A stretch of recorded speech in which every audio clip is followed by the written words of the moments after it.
Hello' everyone, কি খবৰ সকলোৰে।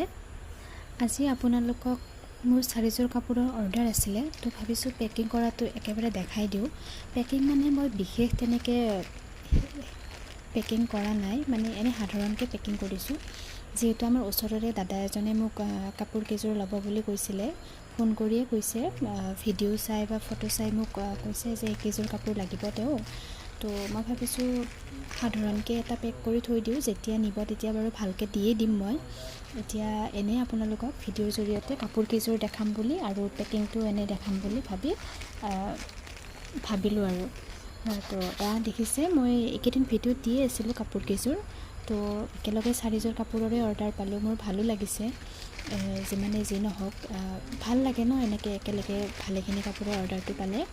তো এয়া দেখিছে কাপোৰকেইযোৰ ইতিমধ্যে মই এনেই সাধাৰণকৈ পেক কৰি ল'লোঁ। যেতিয়া দাদাজন আহে তেতিয়া আকৌ কেৰি বেগ বেলেগকৈ দি দিম। আজি সদ্যহতে এটা কেৰি বেগতে থৈ দিলোঁ। আপোনালোকে যোগাযোগ কৰিব পাৰে, এতিয়াও আছে এযোৰ দুযোৰ আৰু কেঁচা পাট কটনৰ দুযোৰ আৰু ষ্টকত আছে।